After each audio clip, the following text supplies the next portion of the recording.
Hello guys, we have here is 2008 2.8 diesel Chrysler Grand Voyager or Town and Country. It's actually from US, so it's probably going to be Town and Country called. Now, I've had a long crank, no start. Sometimes it was to start, sometimes it wouldn't. It all started when I came back home to Lithuania. I bought this car in the summer for a family. Now, in the summer, it was starting, no issues, no problems I had with it. Once I came back here in October, it was just under 10 degrees for the first week. It warmed up after.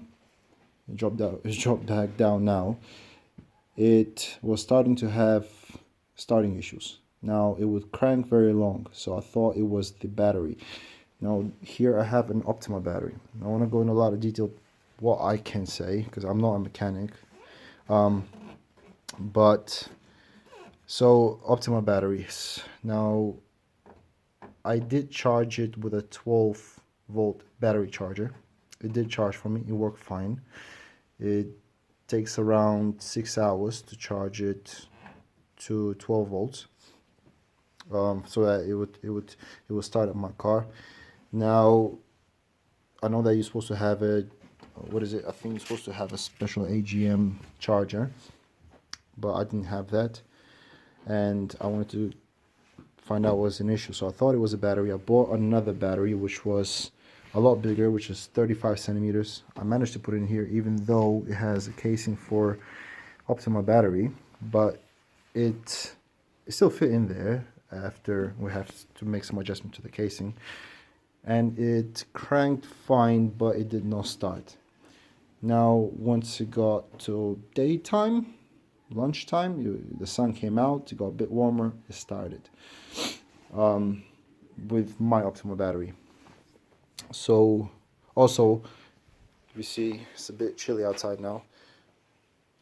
It's not snowing, so I had to park down the hill and I would roll into my garage just so I'd be able to warm it up and start it up back again. So I was checking a lot of things, and obviously my missus went to drive the car and it was low on fuel that day. I was about to go to petrol station, fuel station, gas station, but I didn't stop and it went onto the red light. So I thought that the fuel pump sent some gunk into a fuel filter. Changed the fuel filter, it started up after the first start, to be honest, after priming the pump. But then it would not start again on a cold weather. So I managed to go into the glow plugs. Now on this engine here, I've taken off the cover so you guys can see. I've taken off the glow plug. Let me just get a light.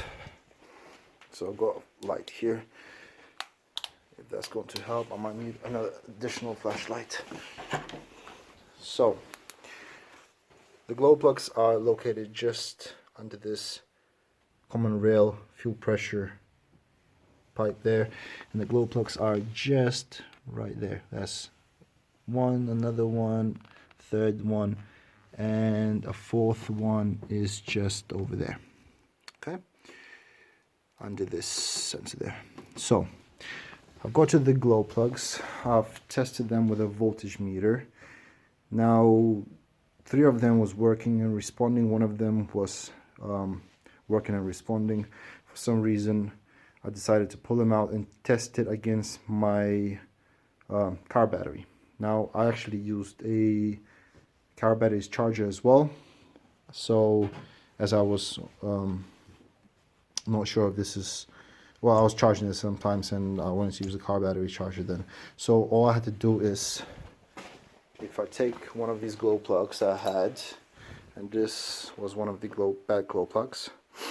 Now you would take a jumper cable or battery charger clip and you will plug it onto this end, and a minus will plug it onto this part here, and within a few seconds, some might take longer, this would light up really red, hot red, and that would say that it's working. Now, one of these did not, would not light up at all. 3 of them did. Still replaced them all 4. Then I plugged it all back up and it worked. Now, to get to the glow plugs, I'll just tell you really quickly as well, is you would have to, best to take these 4 hoses off. I'm sorry for trying to explain to you, my English is not really good sometimes. And so you have to raise this lid up here just like that, and that would just pull off. Then you have to gently put it back on and put it back on there. If it doesn't click, make sure you press it down, or you have to tap it with something lightly so that the pressure would not spill out from the side. Because this actually, if you look on Google, is completely different.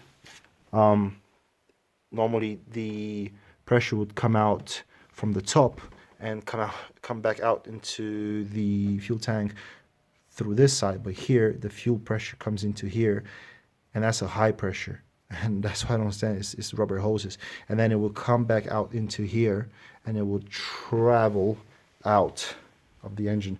Now that's why I figured it out. I might be wrong, but that's how it seems to work for me. So you have to disconnect that, then with 18 millimeters socket wrench, you have to unscrew these one by one, take them all off. And now the reason you would take this off, because when you put the socket wrench around it, it would, when you spin it, it might damage this bit here. So after you take all these off, you would unplug your sensor. You might need to remove this as well. It's just one screw right over there, and this will just pull out. It's a EGR sensor, and then you will unplug that sensor there, that sensor there, and then there are 3 bolts that you will have to undo. One is over there, one is over there, and one is just over there. And these are 13 millimeters, so that you will be able to lift this common rail up and put it over your engine here. Okay, now that way you will be able to get into your glow plugs. Okay, before you remove the glow plugs, what I've done, just so in case they don't break, I've sprayed it with DW40 for 2 to 3 days. Every time I'll come down here every few hours, and I'll spray it. Not driving a car. Some people say do warm up the vehicle a bit, but I left it in the garage because I had another vehicle to use. But I would spray for at least 2 days with a solution, and then I would try to open it, if very gently. Some people who actually I spoke to told me to do a fast, quick wrist movement and try to unscrew it, which I think is wrong, because you could damage and break them.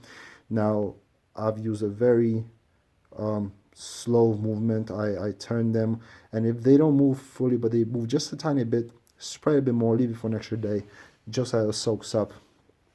And to use, another thing to remember is these glow plugs that we have here.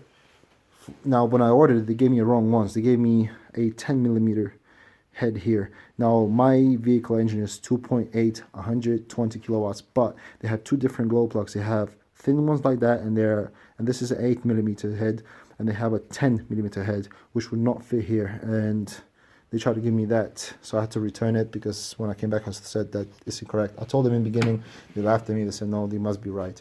To unscrew the glow plugs, you will need one of these here. That's 8 millimeter.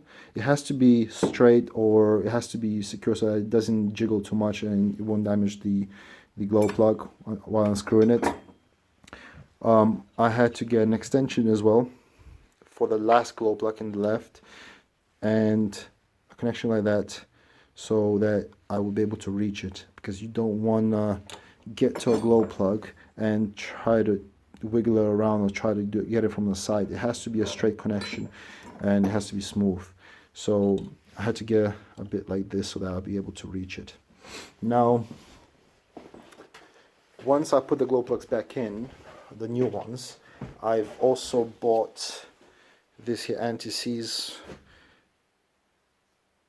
so that I'll put it around the bit where it screws on there. Okay, just a little bit, and that will prevent it from actually sticking or rusting into the engine, and you won't be able to remove it next time, and it costs, I think, quite a bit of money trying to remove them.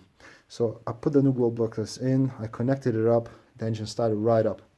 Now it got a bit colder, and I started having these issues again, and I went through numerous things trying to figure out what it was. I've got to a point where I had to remove my fuel injectors. Now fuel injectors are just over there. I have 4 of them. This is a 4-cylinder engine. To remove the fuel injectors, also I'll tell you, is when you take these metal fuel outlines, you will have to remove the screw here. That's a 10mm bolt. After you remove that, then you would lift this metal part up, and that would just slide out from under the fuel injector. So you see that metal bit is surrounding it, and then the fuel injector would just twist a bit left and right, and it would just pop out. Now fuel injectors were dirty, probably because of all the starting and cranking I've been doing, and I've checked them all, and I've checked for the power going into the fuel injectors. Now they all seem fine.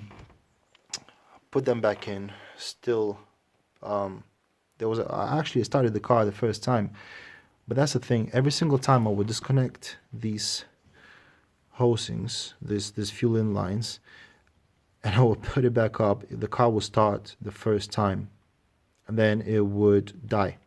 Not die, it would not start the second time or third time I tried to start it.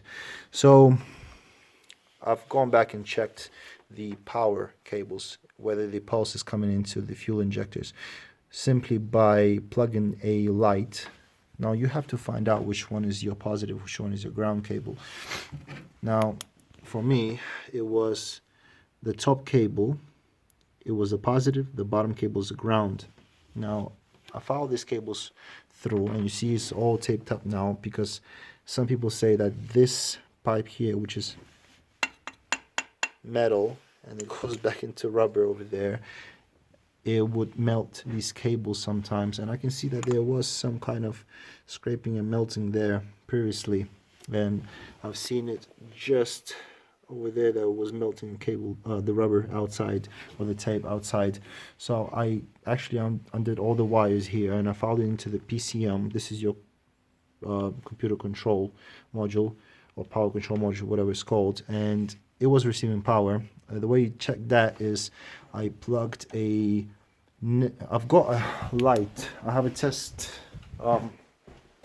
light like this, and I would plug that into the negative, and I would put this bit into the positive cable where it goes into my injectors, and once I put the ignition on, the light will come on, or try to crank it, the light will flicker. Or you can make a cable, which I've done here as well, a simple, very simple cable. I put a light bulb on it, I've soldered it up, and I've got 2 different ends of cables, and I can plug this into any bit of the vehicle where I can test whether the power is coming in. You can test that by just actually putting 2 different ends of the cable into the negative and positive post on the battery.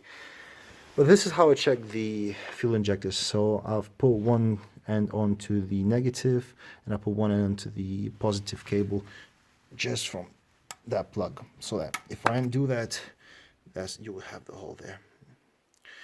And so I'll put one end in here, and it will give me a pulse. This is a bit wet because I was working with a lot of fuel. Been trying to clean it all up recently after I got it all working. So I've got that. I've also had to check for glow plugs wires as well.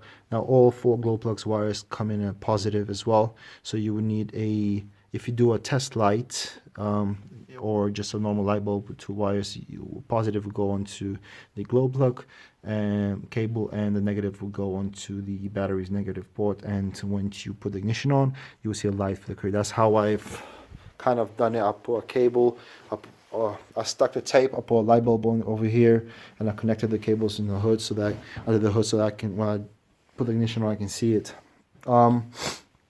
So I checked all the injectors, put him back in, and the car starts. For one time, it would die the second.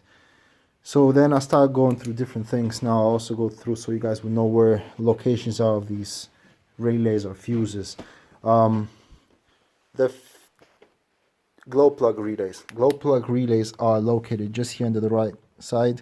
There's 1, 2, and 3, and that's a glow plug control module. I think that's how it's called. And so these all 3 relays were very corroded, very in very bad condition, but they were working. Now, control module was fine, no issues with that.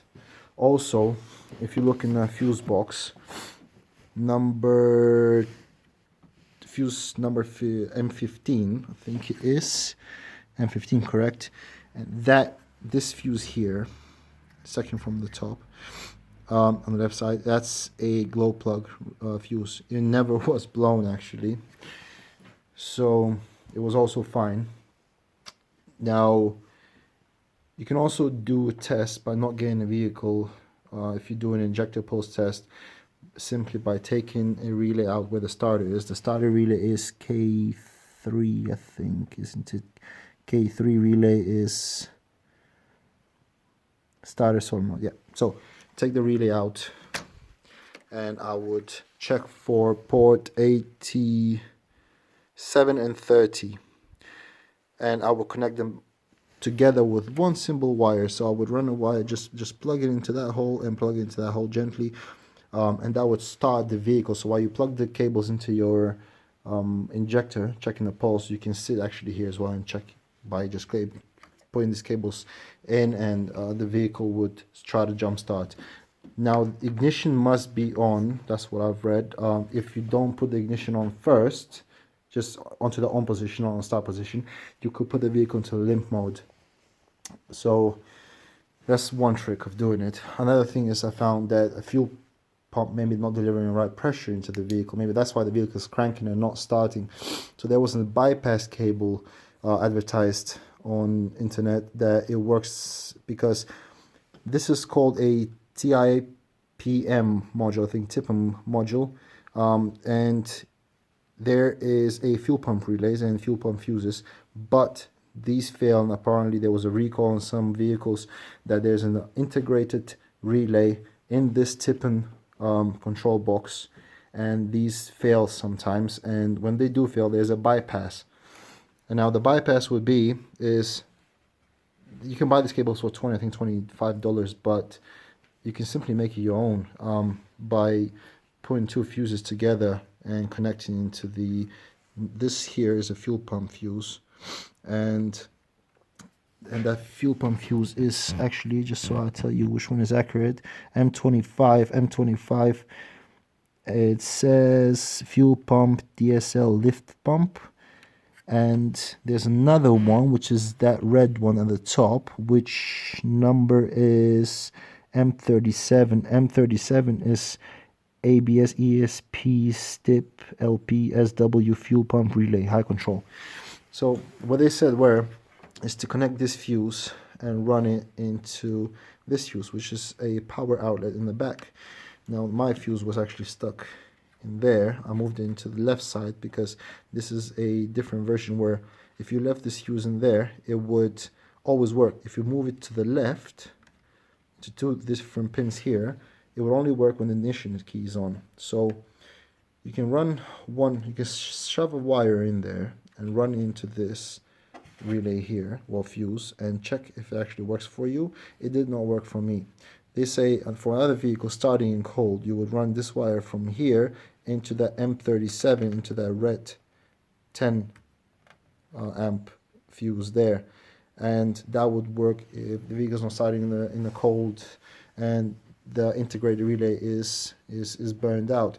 Or you will have to get another relay and do some kind of connection under it, or you have to spend $1,200 for a new TIPM unit box. So that's what I've done. It didn't work for me as well. Then I was researching, and they said check your MAF sensor, mass airflow sensor, which is just over here, and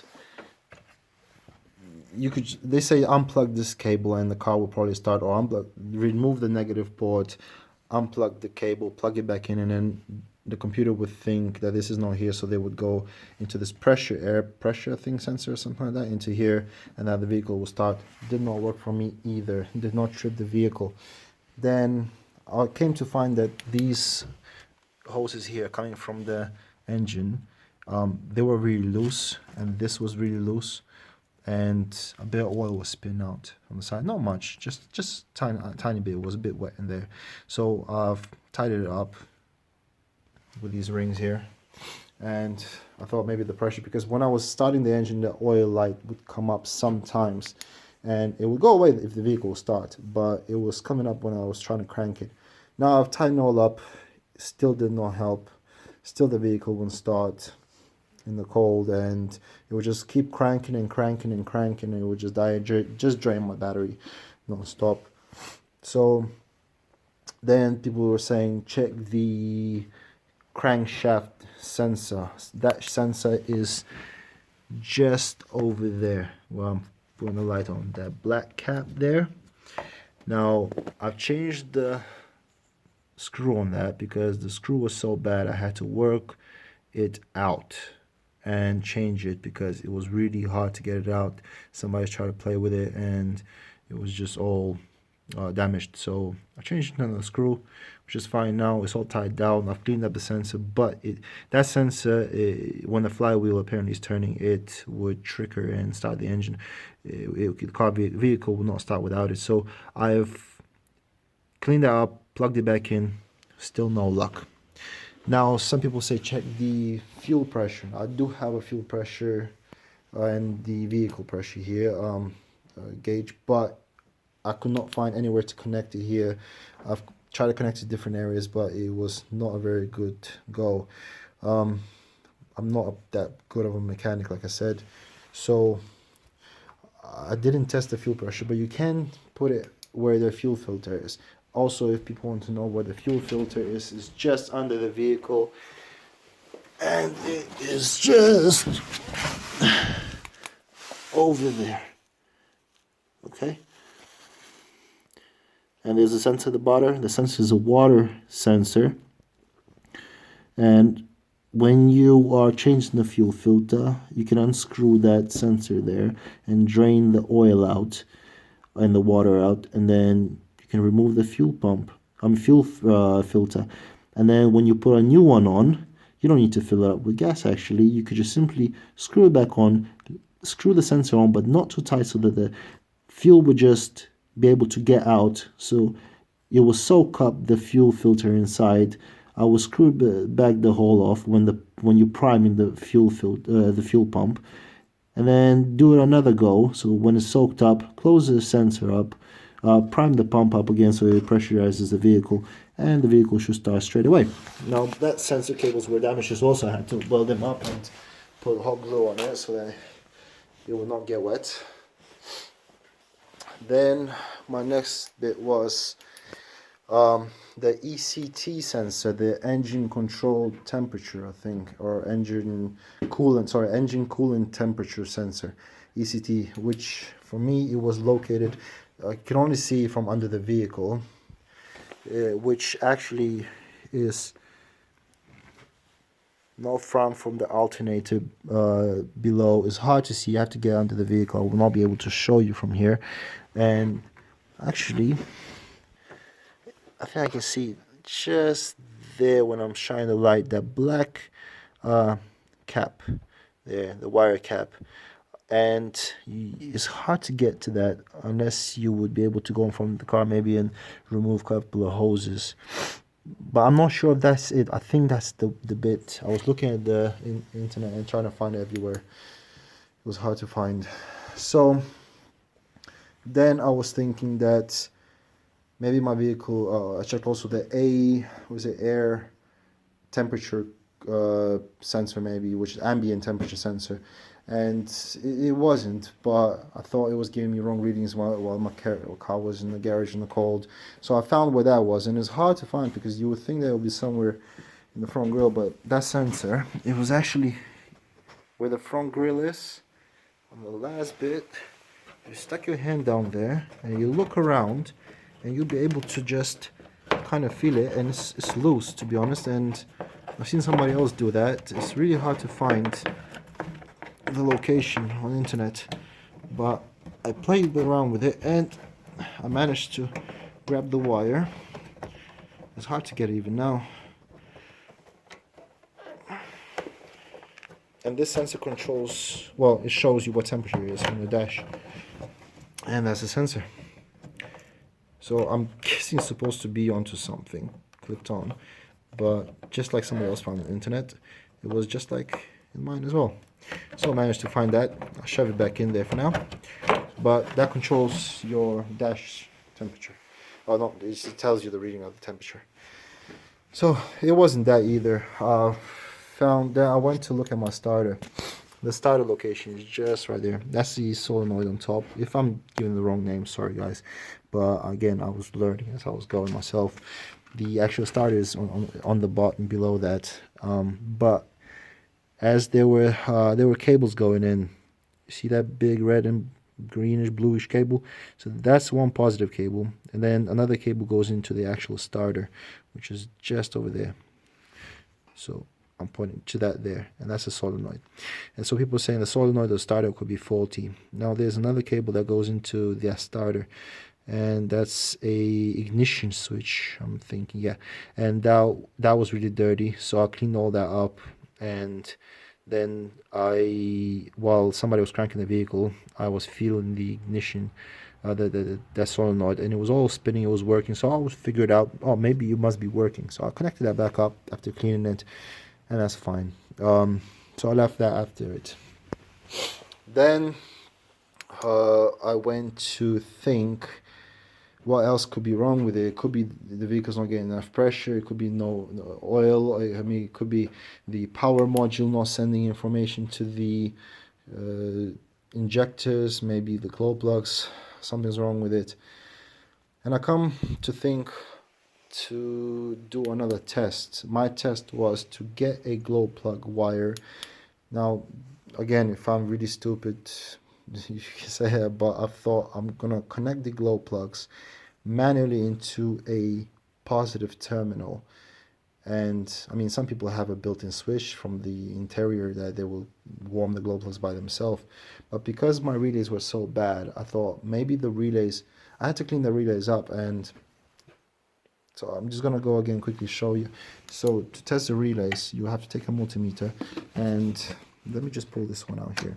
And you have to connect a multimeter on the ohm settings from 87, from 85 to 86, and that will tell you the readings of the relay. But for some reason, those relays were reading fine, and I thought maybe because those relays are corroded and they were rusty, maybe they're not turning the glow plugs on properly, because the glow plug light would only stay on for about 1.5 seconds, up to 2 seconds max, and it would go out. When the engine is warm, it would not turn on at all. So I thought that's fine, but maybe it's not warming the glow plugs on long enough. So what I've done was I wanted to get the cables and connect it to the positive, and then I would leave it for about 8 to 10 seconds and go and crank the vehicle, or crank it from the fuse box. But by the time I wired the cables up, so the glow plugs cable, they go all the way across, and they will come out here. So you also check for the cables, do they match where the glow plugs are going out. So what I've done is I've unplugged that, and I ran 4 wires, not from this part, but from that part there, from other end, where the cables come in from glow plugs into the system. So I had to connect all 4 cables in that plug there, and I connected them up. I also connected my test light, 1 cable on my bonnet, and the test light also is negative, just so I can see whether the light is working and the connection is good. And then I ran 1 cable across into the positive. As soon as I touched the positive cable, this is where all the issue was. As soon as I touched the positive cable, a huge spark would come out. And straight away, I was scratching my head thinking, what the hell? Because all those glow plugs cables, they all fall positive. So when you touch onto positive, it should not spark. I mean, it could spark a little bit, but it should actually have a good connection. If you touch a negative, that was shorting them out. But if that was a bad circuit and I touched the positive, why are my glow plug fuses not blowing? My relays are still working. They're still measuring no damage. Why? There must be an issue then why the vehicle's not starting, because the vehicle started fine in the winter on 3 working glow plugs. Now when it got colder, the vehicle was struggling again to start on 3 glow plugs, because when I saw that spark, I instantly knew there is a grounding somewhere. So one of the cables must have been open circuit, and it was touching to the engine body, which is a negative or ground port. And so what I've done, I ripped all the, I took my cables out, I've connected it. I've taken everything off again, and I've got to the glow plug cables, and I've seen that one of the glow plug cables was open.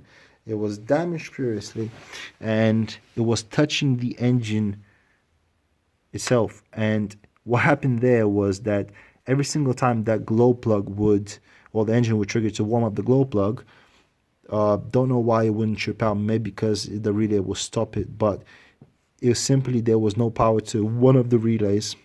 It was shorting them out. It was shorting that relay out, and that was actually right, that relay there, and the cable was damaged just over here by that screw. And so that was the reason my engine was not started, because the relay was the glow plug cable was actually being shorted out. So what I've done, I've taken the whole cable out. I've fixed it. I soldered it together where the part was broken. I've taken an old big thick wire head, a cable housing, and I've put it all together. I taped it all up. As you see, there, it's all taped up now, and I ran it again, and I connected back up here. And actually, after I primed the pump once, because I was disconnecting the fuel rail lines. I primed the pump once, and the vehicle started straight away. So that was my issue.